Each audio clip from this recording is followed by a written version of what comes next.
Good morning guys, ito na si Kadmel. Naliligo na siya. Ay, hindi pa.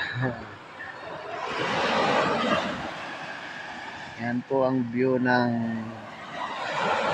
Claveria Beach.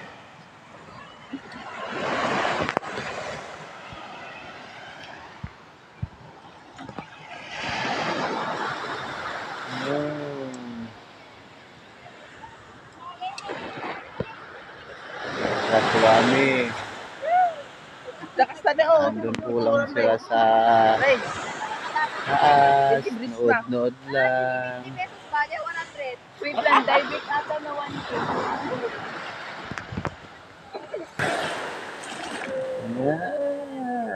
Tampo-tampo sa hotel. Dito yung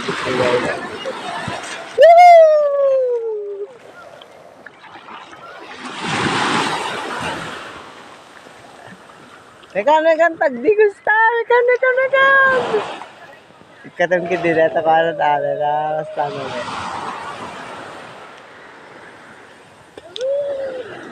Sa mga gustong mag-swimming dito po sa Claveria, I invite everyone na pasyalan ang Claveria.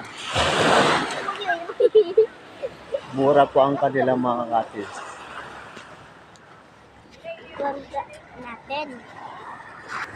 At ito napaka-guwapong bayaw na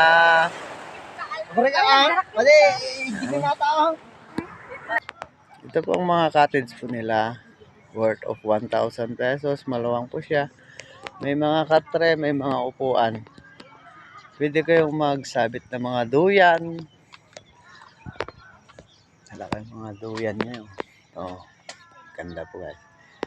Worth of 1,000 only. Sulit na sulit.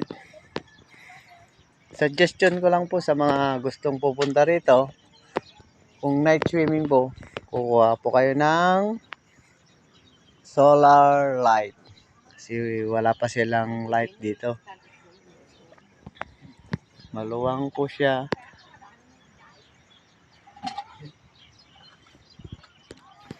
Marami din po silang mga kubo dito. Even dito, small family pero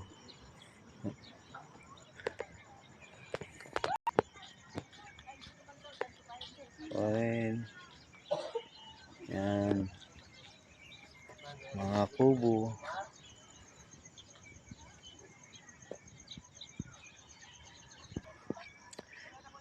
Maganda po mga kapatid kasi siya ay gawa po ng NEPA. Hindi siya mainit pag araw dito.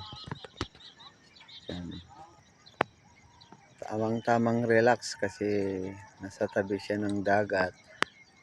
Mabibview mo siya pagdating mo po rito. Upo, picnic, tapos makikita mo po yung view ng dagat. Ang gustong maligo